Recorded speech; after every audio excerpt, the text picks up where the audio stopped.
Good morning, everyone. Welcome back to another episode of Talking TVL. Happy Wednesday. Listen, we had a really good show yesterday. One interview that we had was with Miss Peggy, who is truly as sweet as can be, okay? The beauty queen herself gave us a history lesson on the Scottsboro boys and how North Alabama plans on honoring them this weekend at their gala. So take a look. Welcome back, everybody. Well, hey, every state we know has stories that remind us how far we've come as a nation, and one in particular for the state of Alabama dates back to 1931 when 9 black teenage boys were accused of a heinous crime, many sentenced to death, only to decades later be declared as innocent. And their story, now nationally known as the Scottsboro Boys case, forever changed America's justice system. And here to share how is local historian Peggy Towns. Peggy, thank you again for being here, for what you do. I just shared briefly a little bit about this, but for those who don't know, what do we now know, or as best we can imagine, what really happened here in this case that is now referred to as the Scottsboro Boys? Well, the Scottsboro Boys were 9 black youth who were falsely accused of assaulting 2 white women on a train coming from Chattanooga. The hobos had hopped the train, and as they entered Jackson County, a fight broke out, and it was reported. And when they reached Paint Rock, they were pulled off a train, put on a truck, and carried back to Scottsboro, Alabama. That was the county seat of Jackson County. So that's where they get the name the Scottsboro Boys. Okay. 8 of the 9 boys were convicted and sentenced to die in Alabama's electric chair. 2 landmark Supreme Court rulings came from those cases. The first one was the judge sent it back to Jackson County, and the defense attorney asked for a change of venue that sent the cases to Decatur, Alabama. Wow. And what many people don't know is that all of the cases from 1933 to 1937 the trials were in Decatur, Alabama. So only the first case of trial was in Scottsboro. Wow. And again, Peggy, we know that this was back and forth for a long time, again, Yes. going up the ladder, being sent down. I'm curious, though, what you do think this does say about our judicial system to know it went to the Supreme Court in 1932. Twice it went to the Supreme Court in 32 and in 35. So it goes to show us that justice speaks loud. But it also gives us a lesson that we need to take into consideration the truth and stand on the truth and those values. Have the courage to stand up, and that is one of the things that Judge Horton did. It was a political suicide for him, but yet he stood on the truth and let justice reign. And I think as we look at this day and time, it's also a lesson for us. We too need to take the evidence and stand on the truth. And it takes moral courage to do that. Yeah, certainly so. We do know that, as you mentioned, the legacy is still being honored. Yes. With a museum. Tell us a little what visitors can experience here. We know that this is a landmark for our state. Oh, yes. We're just so excited because there are 2 cornerstones, the museums, the Judge James E. Horton Legal Learning Center.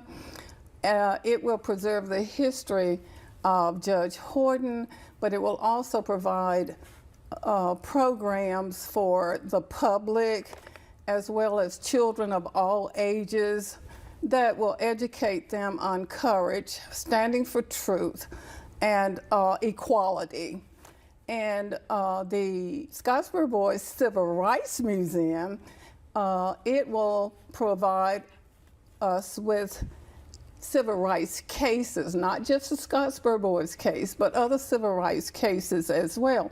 And so with the Scottsboro Boys, we will take a walk, a journey from the arrest to the 2013 posthumous exonerations, and so we're excited about it all. Yeah, certainly so. Again, we know that truth is a value that everyone should hold, right? And I think, and it's hard, Peggy, because we do look at this story and we know that was a value that was sought after on both sides. And you mentioned people of the jury being apprehensive to stand up, even the boys themselves. Some of them, their narratives kind of change when you read back and kind of what they were claiming happened. I think there was a lot of apprehension, right? Their lives on the line. And that's fear. Yeah. That's what fear does. But again, we have to stand in our truth, and we need to learn how to do that. And so that is one of the things that I'm excited about with the Judge Horton Legal Learning Center, because we will provide programs for students of all ages, and I think that if we catch them early, then that will give them something to build on in order to stand up for what is right. Absolutely. So you've got an event coming up that honors all of this as well. Let's chat about the gala and what people need to know and what that's going to support. So Seattle, celebrating early Old Town with art, will celebrate its 11th anniversary, and to mark that, we're going to have a fundraising gala. And the gala will be an experience of elegance, but we're also going to celebrate the community. We're going to celebrate courage, justice, purpose, and history. So to kick it off, we will have a jazz guitarist. His name is Kashmir Williams.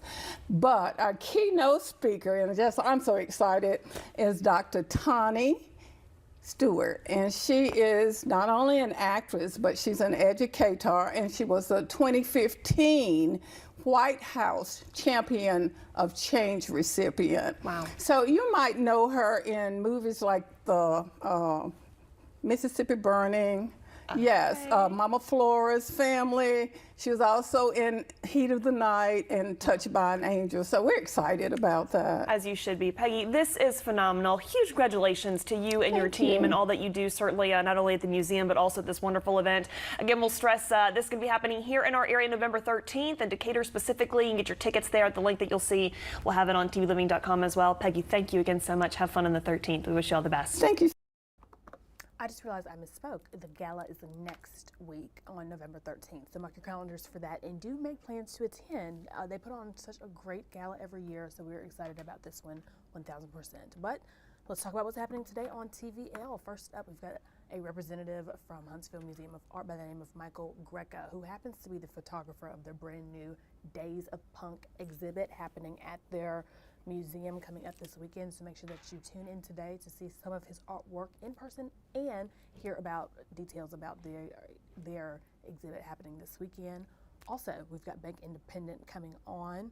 Hold on, let me show you me. Okay.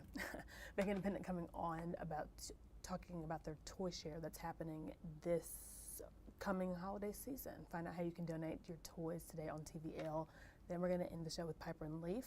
They're talking about their new Advent calendar. I hear that they are giving poems, books, tea bags, all the things. So tune in at 11 again to find out all the details on that.